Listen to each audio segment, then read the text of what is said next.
ఓం శ్రీ గురుభ్యో నమ. ఓం శ్రీ మాత్రే నమ. ఆగస్టు 11వ తారీఖు నుంచి 20వ తారీఖు వరకు కూడా 10 రోజుల పాటు గోచార పరంగా వివిధ రాశులకు ఏ విధంగా ఉందో తెలుసుకుందాం. తెలుసుకునే ముందు గ్రహగమన గతులు ఎక్కడ సంచరిస్తున్నాయో తెలుసుకుందాం. శని మీనరాశిలో వక్రగతిలో ఉండటం, కుజుడు మిథున రాశిలోను, బుధుడు గురువు కర్కాటక రాశిలో ఉండటం, రవి కర్కాటక సింహరాశిలో సంచారం చేయటం, శుక్రుడు కన్యారాశిలో సంచారం చేయటం, రాహు కుంభరాశిలోను, కేతు సింహరాశిలో సంచారం చేయటం, అలానే చంద్రుడు ఈ 10 రోజుల పాటు కర్కాటకము, అలానే సింహము, కన్యా, తుల, వృశ్చిక రాశిలో సంచారం చేయటం జరుగుతుంది. ఇవన్నీ కూడా గోచారరీత్యా చెప్పబడే ఫలితాలు అంటారు. అంటే గోచారం అంటే ఈ 10 రోజుల పాటు మనం ఎలాంటి జాగ్రత్తలు తీసుకోవాలి, ఉద్యోగ పరంగా, వ్యాపార పరంగా, ఆస్తుల పరంగా, వివాహాల పరంగా, ఆరోగ్యపరంగా, వాహన ప్రమాదాలు కానీ, కోర్టు సమస్యలు కానీ, మానసికంగా ఆందోళన పరంగా కానీ ఎలాంటి నిర్ణయాలు తీసుకోవాలి, అంటే డబ్బు పరంగా ఎలాంటి నిర్ణయాలు తీసుకోవాలి, అలానే బ్యాంకింగ్ సెక్టార్ ఏ విధంగా ఉండబోతుంది, లోన్లు వచ్చే అవకాశం ఉందా లేదా, ఇలాంటివన్నీ కూడా మొదలగు విషయాలు, వివాహ సంబంధాల దగ్గర నుంచి, దాంపత్య జీవితం దగ్గర నుంచి ఆరోగ్యపరంగా కానీ ఇలాంటివన్నీ కూడా ఎలాంటి నిర్ణయాలు తీసుకోవాలి, ఎలాంటి నెగిటివ్ ఉంటుంది, ఎలాంటి పాజిటివ్ ఉంటుంది, ఎలాంటి జాగ్రత్తలు తీసుకోవాలి. ఎప్పుడు కూడా జీవితంలో నెగిటివ్ను తెలుసుకుంటేనే మనం పాజిటివ్ని ఓవర్కమ్ చేయగలుగుతాం. అచ్చం జీవితంలో ఏ మనిషి అయినా సరే నిజం తెలుసుకోవటం చాలా ఇంపార్టెంట్. నిజం తెలుసుకుంటే మనం జాగ్రత్త పడే అవకాశం ఖచ్చితంగా ఉంటుంది. అబద్ధాల ముసుగులో ఉంటే జీవితం అంతా మనం మోసం చేసుకున్న వ్యక్తులం అవుతాం. దానివల్ల పెద్ద లాభం లేదు, మీరు మోసపోయినట్టు ఉంటుంది. అందువల్ల నిజాన్ని తెలుసుకొని మనం చాలా జాగ్రత్తగా గోచార రీత్యా ఏ విధంగా ఉండాలి 10 రోజుల పాటు మనం తెలుసుకోవాలి. ఎందుకంటే నిజం అనేది చాలా ఇంపార్టెంట్. ఇక్కడ నిజాన్ని తెలుసుకుంటేనే జ్యోతిష్యం. జాతకానికి ఎవరైనా సరే నన్ను అప్రోచ్ అయిన వాళ్ళు, నిజం తెలుసుకునేవాళ్ళు మాత్రమే ముందుకు రండి. అబద్ధం తెలుసుకోవటం వల్ల పెద్ద ప్రయోజనం ఉండదు. మీరు ఏదో ఆస్ట్రాలజర్కి ఒక కన్సల్టింగ్ ఫీజు ఇస్తారు, ఒక పాజిటివ్ తెలుసుకుంటారు, హ్యాపీగా ఉంటారు. కానీ నిజం తెలుసుకుంటే మీకు అసత్యం తెలుసుకోకూడదు, సత్యదూరం అంటారు. సత్యాన్ని తెలుసుకొని ముందుకెళ్తే మీకు మంచి రిజల్ట్స్ వచ్చే అవకాశం ఖచ్చితంగా ఉంటుంది. సింహరాశి వారికి ఏ విధంగా ఉండబోతుంది ఈ 10 రోజుల పాటు? సింహరాశి వారికి ప్రధానంగా మానసికంగా ఒత్తిడి గురయ్యే అవకాశాలు ఎక్కువగా ఉంటాయి. అలానే ఆత్మవిశ్వాసంతో ముందుకు అడుగు వేయాలి. అలానే వీళ్ళకి కొత్త వ్యాపారాల్లో ఒప్పందాలు చేసేటప్పుడు కొంత జాగ్రత్త వహించాలి. ఏదన్నా నూతన వ్యాపారం కానీ, ఉద్యోగం కానీ విషయంలో కొత్త ఒప్పందాలు చేసేటప్పుడు కొంత జాగ్రత్తగా ఉండాలి, కొంత కాన్సన్ట్రేషన్ చేయాలి. శుభ కార్యక్రమాలు జరిగే అవకాశాలు, ప్రేమించిన వ్యక్తులతోటి వివాహాలు జరిగే అవకాశాలు, విదేశాలకు వెళ్ళే అవకాశాలు, ఫైనాన్షియల్ పరంగా గ్రోత్ లేదంటాను వీళ్ళే, ఫైనాన్షియల్ పరంగా గ్రోత్ ఉంటుంది. కానీ కొంత ఒక 25% అనవసరమైన ఖర్చులు, దూర ప్రయాణాలు చేసే అవకాశాలు బాగా ఎక్కువ ఉంటాయి. అలానే దూర ప్రయాణాలతో పాటు ఆస్తులు కలిసి రావటం అంటే బ్యాంకులలో రుణాలు వచ్చే అవకాశం ఒకటి ఉంటుంది. వివాహ సంబంధాల విషయంలో మంచి జరిగే అవకాశాలు ఎక్కువ ఉంటాయి. శుభ కార్యక్రమాలు ఆర్గనైజేషన్ చేసే అవకాశాలు కూడా బాగా ఎక్కువగా ఉంటాయి. అంటే భార్యాభర్తల మధ్యలో బాంధవ్య విషయంలో జాగ్రత్త ఉండండి. చిన్న విషయాల్లో బంధుమిత్రులతో కలహాలు రాకుండా, అలానే మిత్రులు కొంత శత్రువులు అయ్యే అవకాశాలు ఎక్కువ ఉంటాయి. ఎవరు మంచివాళ్ళు, ఎవరు చెడ్డవాళ్ళని క్యాలిక్యులేషన్ చేసి ముందుకు వెళ్ళండి. అదొకటి. వీళ్ళు తప్పకుండా కొన్ని పరిహారాలు చేసుకోవాలి. ఆ పరిహారాల్లో ముఖ్యంగా సత్యదేవుడి యొక్క వ్రతాన్ని, ఆ సత్యదేవుడి యొక్క వ్రతంతో పాటు వారాహి స్తుతి యొక్క పారాయణం చేయండి. వారాహి స్తోత్రాన్ని, కవచాన్ని చదవటం వల్ల కూడా వీళ్ళకి మంచి జరిగే అవకాశాలు ఖచ్చితంగా ఉంటాయి. ఇవన్నీ కూడా గోచారరీత్యా చెప్పబడే ఫలితాలు అంటారు. బర్త్ చార్ట్కి గోచారానికి లాట్ ఆఫ్ డిఫరెన్స్ ఉంది, అది గమనించాలి. ప్రేక్షకులందరూ కూడా పదే నేను చెబుతున్నాను. గోచారం అంటే ఏంటంటే ఈ 10 రోజుల పాటు ఏం జరుగుతుంది అని చెప్పేదే గోచారం. బర్త్ చార్ట్ అంటే ఏంటంటే లాంగ్ రన్లో మన జీవితంలో మనం ఎలాంటి నిర్ణయాలు తీసుకోవాలి, వృత్తి ఉద్యోగ వ్యాపార రంగాల్లో ఏ విధంగా ఉండబోతుంది, సంతాన పరంగా కానీ, వివాహ పరంగా కానీ మనం ఎలాంటి నిర్ణయాలు తీసుకోవాలి, అన్నీ కూడా ఆచితూచి ఆలోచన చేయాల్సిన అవసరము ఉంటుంది. అది నెగిటివ్ పాజిటివ్ రెండు కూడా తెలుసుకోవాల్సిన అవసరం కూడా ఉంటుంది. అయితే వీళ్ళు చేయాల్సిన కొన్ని పరిహారాల్లో ముఖ్యంగా ఆ, మనకి ఈ పరిహారాల్లో ప్రత్యేకంగా ధనపరంగా ఇబ్బందులు కలుగుతున్న వ్యక్తులు ఎవరైనా ఉంటే వాళ్ళు ఖచ్చితంగా కుబేరుడి యొక్క మంత్రాన్ని చదువుకోవాలి. ఓం యక్షాయ కుబేరాయ వైశ్రవణాయ ధనధాన్యాధిపతే ధనం ధాన్య సమృద్ధిమే దేహి మీద ఆపైస్వ అనే మంత్రాన్ని, అలానే వివాహం కానీ స్త్రీ పురుషులు ఎవరైతే ఉంటారో స్త్రీలు ముఖ్యంగా వరపాస్పదాస్త్ర రుద్రాభిషేకం, అఘోర గౌరీ పాస్పదాస్త్ర రుద్రాభిషేకం చేయాలి. అబ్బాయిలైతే కన్యాపాస్పదాస్త్ర రుద్రాభిషేకం. పనులల్లో ఆలస్యం జరుగుతుంది అనే వ్యక్తులు ఖచ్చితంగా వాళ్ళ జాతకంలో పునర్భవ దోషం ఉందా లేదో చూసుకోవాలి.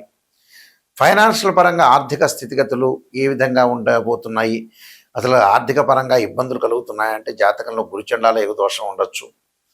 అసలు ఏ దోషాలు ఉన్నాయి అనేది మనం తెలుసుకోవాలి ఖచ్చితంగా. మానసికంగా వెదపడుతున్న వాళ్ళు ఖచ్చితంగా చంద్రుని యొక్క నామస్మరణ చేయాలి. దదీశంక తుషారాభం క్షీరోధారణం సంభవం నమామి శిశిరం సోమం శంభురుమకట భూషణం అనే మంత్రాన్ని చక్కగా చదువుకోవాలి. అంటే క్షీరపుత్రాయుధే అమృతతత్వాయ ధీమే తన్నో చంద్ర ప్రచోదయాత్ అనే మంత్రాన్ని, చంద్రగాయత్రి మంత్రాన్ని చదువుకోవాలి. అలానే అంగారకుడు అంటే వాహన ప్రమాదాలు, కోర్టు సమస్యలు వస్తుందంటే తత్పురుషాయుధే మహాసేనాయ ధీమే తన్నో షణ్ముఖ ప్రచోదయాత్ అనే మంత్రాన్ని చక్కగా చదువుకోవాలి. అలానే శని యొక్క ఏదైతే శని దోషం అనేది ఎల్నాటి శని, అర్ధాష్టమ శని, అష్టమ శని, కంటక శని, పొంగు శని ఉన్నవాళ్ళు ఖచ్చితంగా దక్షిణాకాళి యొక్క స్తోత్రాన్ని పారాయణం చేయాలి. అంటే ఇలాంటి రెమెడీస్ అనేవి చాలా ఇంపార్టెంట్గా చేసుకోవాలి. ఎందుకంటే ఎప్పుడైనా సరే మనం బర్త్ చార్ట్కిను గోచారానికి చాలా తేడా ఉంటుంది. బర్త్ చార్ట్లో ఏంటంటే 16 డివిజనబుల్ చార్ట్ చేస్తారు. అంటే D16 చార్ట్స్ అంటారు. అంటే D1 అంటే రాశిచక్రం అని, D9 అంటే నవాంశం అని, అలాగే భావచక్రాలు, దశమాంశ చక్రాలు, సప్తమాంశ చక్రాలని డివిజనబుల్ మ్యాథమెటికల్ క్యాలిక్యులేషన్ వేసి డివిజనబుల్ చార్ట్స్ చేసి జాతకాన్ని ఎలా ఉండబోతుంది అనేది మనం చూసుకొని నిర్ణయం చేసుకోవాలి. అలా నిర్ణయం చేసుకొని నిజాన్ని తెలుసుకుంటే మన జీవితం బాగుపడినట్టు. అబద్ధాన్ని మనం తెలుసుకున్నామంటే మీ జీవితం బాగుపడనట్టే. అది 100% విషయం. ఏ ఆస్ట్రాలజర్స్కైనా అప్రోచ్ అయినప్పుడు నిజాన్ని తెలుసుకోవాలి. సమయానికి సందర్భాన్ని బట్టి కూడా చూడాలి. నిజం తెలుసుకున్నంత మాత్రాన మీకు ఒరిగేదేమీ లేదు. అక్కడ నిజం తెలుసుకొని దాన్ని ఓ డాక్టర్ దగ్గరికి వెళ్ళారు, ఆపరేషన్ చేయాలమ్మా ఈ వారంలో 10 రోజులంటే ఆపరేషన్ చేసుకోవాలి. లేటు చేశారనుకోండి నిజం తెలుసుకొని, నెల రోజుల తర్వాత ఇక చాలా ప్రాబ్లమ్స్ వస్తాయి. అలానే ఏదైనా ఒక ఆస్ట్రాలజర్ని అప్రోచ్ అయినప్పుడు నిజాన్ని తెలుసుకొని దానికి తగ్గ ఫలితం అనే రెమెడీస్ అనేవి ఇమీడియట్లీగా తీసుకుంటేనే మీకు రిజల్ట్స్ వచ్చే అవకాశం ఉంటుంది. 50 ఏళ్ళప్పుడు మీరు రిజల్ట్ తెలుసుకొని 70 ఏళ్ళప్పుడు పూజ చేసుకుంటే పెద్ద ప్రయోజనాలు ఉండవు. ఎప్పుడూ కూడా దశలు అంతర్దశలు చిన్నప్పుడు ఏదైతే దశలు అంతర్దశలు మంచి దశలు వస్తాయో ఆ దశల్లోనే మనం ఏదైనా దోషాలుంటే పరిహారం చేసుకోవాలి. 60 ఏళ్ళు 70 ఏళ్ళు రాగానే ఆ దశలు అంతర్దశలు కూడా ఆ మనిషి మీద అప్లై కావు. అంటే అంత పర్ఫెక్ట్గా అక్కడ పాజిటివ్ ఇవ్వవు. అంటే శరీరంలో బాడీ ఎలా ఉంటుంది, కొన్నాళ్ళ తర్వాత వీక్ అయిపోతుంది కదా. అలానే ఆ దశలన్నీ కూడా మంచి దశలన్నీ కూడా చిన్నప్పుడు వెళ్ళిపోతుంటాయి. లాస్ట్లో ఉండేటప్పుడు ఆ దశలు అనేవి చెడు దశలు వచ్చే అవకాశాలు ఎక్కువగా ఉంటాయి. కాబట్టి అది గమనించాలి. అసలు లగ్నం నుంచి ఏ దశలు కలిసి వస్తాయి, ఏ దశలు కలిసి రావు, మనకి ఎన్ని రోజుల పాటు మనం డబ్బులు సంపాదించగలుగుతాం, ఎర్నింగ్ చేయగలుగుతామని నిజం తెలుసుకోవాలి. అక్కడ ఒక అమ్మాయికి వివాహము, అబ్బాయికి వివాహం కాలేదంటే రాశిచక్రము, నవాంశం, భావచక్రం, దశలు అంతర్దశలు తెలుసుకోవాలి. గోచారం ఏంటంటే చాలామంది కూడా గోచారం అంటే ఏంటంటే జస్ట్ ఆ 10 రోజుల్లో, నెల రోజుల్లో, ఆ వారం రోజుల్లో మనం తీసుకోవాల్సిన నిర్ణయాలు మాత్రమే. ఎప్పుడు అవి లాంగ్ రన్లో పనిచేయవు. ఇప్పుడు 10 రోజుల ఫలితాలు చెబుతున్నాయి, 10 రోజుల వరకే. అంతేగాని లాంగ్ రన్లో పనిచేసేవి ఏంటంటే నాటల్ చార్ట్, బర్త్ చార్ట్ అంటారు. అది తెలుసుకోండి, నిజాన్ని తెలుసుకోండి. అబద్ధాల ముసుగులో ఉంటే వేస్ట్ జాతకం చెప్పించుకోవడం కూడా. నేను అంత ఓపెన్గా చెప్పే మనిషిని, ఎందుకంటే మేము వంశపారంపర్యంగా చెప్పే మనుషులం. మా నాన్నగారు కూడా పెద్ద సిద్ధాంతి. అందువల్ల ఏమిటనంటే ఇవన్నీ తెలుసుకోవాలి, నిజాన్ని తెలుసుకోవాలి. స్త్రీయ లోపం పెరుగుట పెద్ద విద్య, లోపమెరిగిన వాడే పూర్ణుడవుతాడట. మనలో లోపాలని మనం సవరణ చేసుకుంటే 100% కంప్లీట్ మ్యాన్ అవుతాడు. అది నిజం తెలుసుకోవాలి. ఇన్ టైంలో నిర్ణయం తీసుకోవాలి. ఇన్ టైంలో నిర్ణయం తీసుకుంటే కొంతమంది పిల్లల యొక్క పెళ్ళిళ్ళకి చూపిస్తుంటారు మా దగ్గరికి వచ్చి. చూపించిన తర్వాత చేద్దాం అంటే 42 ఏళ్ళు వస్తుంది.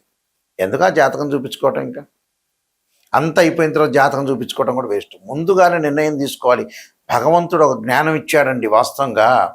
ఎలాంటి జ్ఞానం అంటే తొందరగా ఇన్ టైంలో నిర్ణయం తీసుకోవాలి, అంత సమయస్ఫూర్తి, తొందరగా పెళ్ళిళ్ళు చేయటం, డబ్బులు సంపాదించుకోవటం, ఆరోగ్యపరంగా ఇబ్బందులు లేకుండా ఇలాంటివన్నీ కూడా తొందరగా నిర్ణయం తీసుకోవాల్సిన అవసరమే. ఎప్పుడో 40 ఏళ్ళకి 50 ఏళ్ళు వచ్చి మా అబ్బాయి పెళ్లి చేయటం, ఈ లోపలంతా టైం అంతా వేస్ట్ చేసుకోవటం. Don't waste your time. ఇలాంటివన్నీ కూడా ఇదే అసలు మెయిన్ రోలు. నేను చెప్పే విషయమే మెయిన్ రోల్ 100%కి. ఇక దీనికి అసలు క్యాల్కులేషన్ లేదు నేను చెప్పే విషయానికి. అందువల్ల చాలా జాగ్రత్తగా తొందరగా సెటిల్ కావాలి మనిషి. తర్వాత రోజులు లేవు. 500 సంవత్సరాలు బతికేది ఏమీ లేదు ఇక్కడ.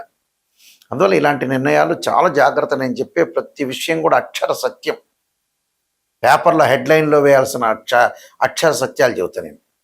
నేను నెంబర్ ఆఫ్ ఆస్ట్రాలజీ బుక్స్ రాశాను. కాలసర్ప యోగిని, కాలసర్ప యోగ చంద్రిక, రాహుకేతులు, ఛాయాగ్రహాలు, బృహత్ పరిహార సింధు, స్వప్న శాస్త్రము, అలానే బృహత్ పరిహార సింధు, వివాహ మార్తాండము, జాతక చంద్రిక, నవగ్రహ దోషాలు పోవడానికి 12 మహావిద్యల యొక్క స్తోత్ర పారణాలు, అంతరిక్ష దేవతల యొక్క స్తోత్ర పారణాలు, సర్వదేవతా గోత్రపులు పార్ట్ 1, పార్ట్ 2, పుత్ర గణపతి, ఇలాంటి transit of results, production of astrology, ఇలాంటి నెంబర్ ఆఫ్ ఆస్ట్రాలజీ బుక్స్ రాశాను.